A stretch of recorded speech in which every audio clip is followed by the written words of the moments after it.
Okay, I have a new routine to share with you today, and I'm going to assume I have two spectators here, a spectator A and a spectator B. Now, as you can see on the table, I have quite a few cards. There's actually 16 of them altogether, and they are clearly of different card values, suits, and colors. Okay, now since we have two spectators here, we're going to be doing a lot of doubles mixing. Okay, and I'll show you what that means. So for spectator A, I'm going to do essentially a double down under. Okay, and I'll show you how that works, and then you can tell me how many times to perform it. It really will be your choice. So a double down under, this is what it looks like. You go down, down, and then under twice. Down, down, under, down, down, under, down, down. Now, I could actually hand you the cards and have you do this if you wanted to do it, okay? So it's just down, down, under, down, down. Okay. Now, you would have to agree. In fact, I can even show you the cards now to show you how well mixed they are, okay? They're an utter mess, as you can tell. Would you like me to perform that any additional times? We can do it as many times as you would like. You don't? Okay, that's fine. Now, a note to you as the performer, you can perform this double down, double under as many times as the spectator asks. You truly can. Now, spectator B, we're going to do another kind of doubles mixing. I call it the Bessey 2-2. I don't know if it actually has a name. So let me show it to you, and then you can decide how many times we'll do it. So what you do is you take the top two cards off, 1, 2, and then from the bottom you take 2. Okay, so it's top 2, bottom 2. So 1, 2 from the top, 1, 2 from the bottom, 1, 2 from the top, 1, 2 from the bottom. Okay, so that's a Bessey 2-2. Would you like me to do any more of those? Just one more. Okay, that's fine. Or I could hand you the cards and have you do it. Okay, so 1, 2 from the top, 1, 2 from the bottom, 1, 2 from the top, 1, 2 from the bottom, 1, 2 from the top, 1, 2 from the bottom. Okay, very good. Now, as a final mixing procedure, we're going to perform a mange shuffle, and we can do either an over-under or under-over. Spectator A, which of those two would you prefer? An over-under or an under-over? An over-under? Okay, so let me show you how this works. You push the top card into your other hand. The next one goes over, under, over, under, over, under, over. Okay, and then you just do that until all of the cards have been moved from one hand to another. Okay, and now we're going to do a final mixing with doubles using the Klondike Shuffle. And this is a very fun, interesting mixing procedure, as you'll see. So what I'll do, the Klondike is where you take the top and bottom cards off as one, if you can see that there. But we're going to set them out into a triangle configuration, okay? So we're doing the double mixing as we've done before, working with doubles, okay? And now I'm going to just mix them in opposite order to help mix them further. And now from here, all I'm going to do is create two piles. One for you, spectator A, and one for you, spectator B. So let's see, 1, 2, 3, 4, 5, 6, 7, 8. In fact, we could even give you a choice here.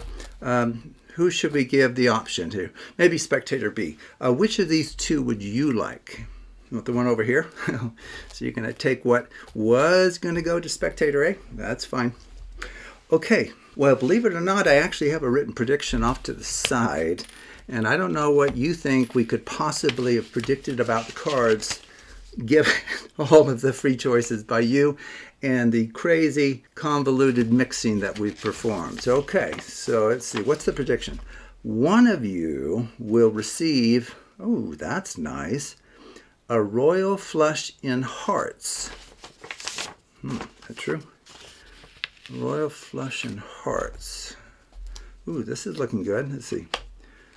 Oh, that's nice. Let's see. We got. That's not a heart. That is. That's not a heart. That is. Check that out. Spectator A received a royal flush in hearts. That is amazing. Oh, plus what? Oh, plus 3 clubs. That's exactly what happened. That is unbelievable. Well, what about poor spectator B? What's happened with their pile? The other will receive a royal flush in spades plus 3 random diamonds. Oh boy.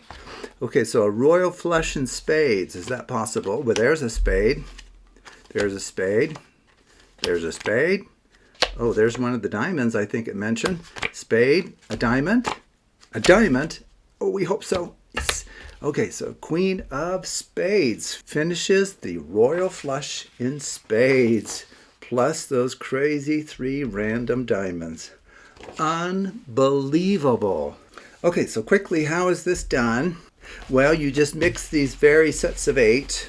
Now, the important thing here is you can reveal any 2 sets of 8 that you like. Okay, so tailor it, use your imagination, come up with a completely different routine, come up with 8 cards, maybe 4 aces and 4 jacks and 4 sevens and 4 queens or something.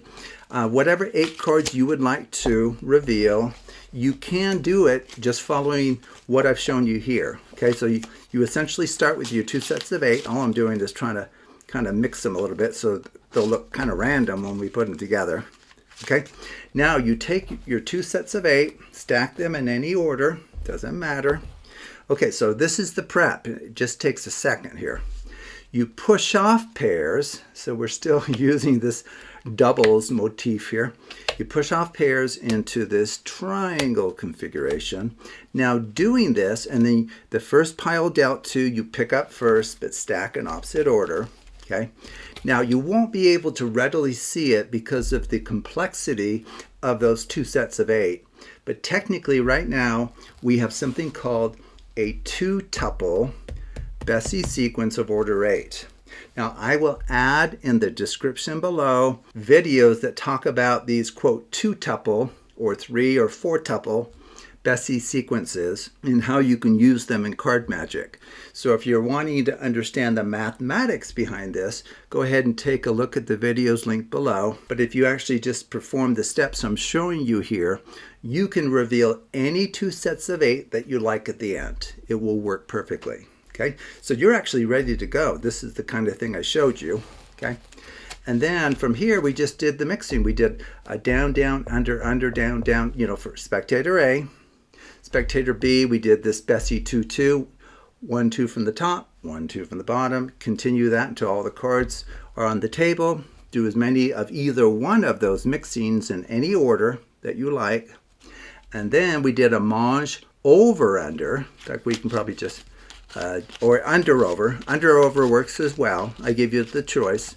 It's because either one works fine. Now, technically, that final step there, that mange shuffle, does something really important that you won't really be able to tell because of the complexity of things here. But technically, this is now a quasi-Bessey sequence of order 16. Okay, so it's like we have the 2 clubs that go with the heart cards, and then we have the spades in the middle. So it's kind of like having 1, 0, 0, 1, and then we have a spade, so 0, and then club and a heart, which corresponds to the same cards as these, and so forth. So it's going to be hard to see the structure here. So that's why I encourage you to go ahead and take a look at the link in the description below, because in those videos, I'll work with like 8 red and 8 black, and then you can more clearly see what's going on. So if you do everything that I did, this is going to work for you perfectly. And then that final Klondike, all you do is you Klondike pairs to the table, just like I showed you in a triangle configuration. It's the same configuration that we use to kind of set up things, stack in opposite order, okay? And then this is what it's going to do, is it's going to separate your 2 groups. And you can see the separation right here. So we have royal flush and hearts, plus the 3 random clubs, royal hearts and spades, plus the 3 random diamonds. And you just kind of set those apart.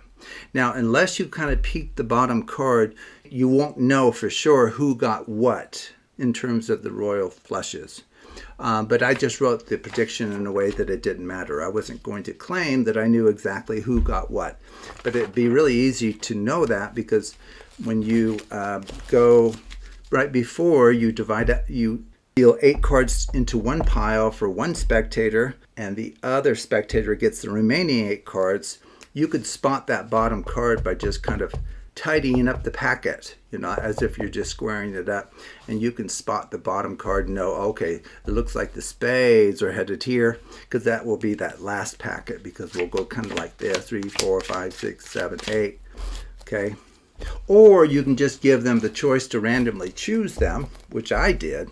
I think it's more powerful in some ways, because then they know you didn't control that. But then you just write the prediction in a way that you don't commit yourself as to who has what, which is what I've done here. Okay, well, thank you for watching, and I encourage you to take a look at other videos on the Absolute Math Magic channel.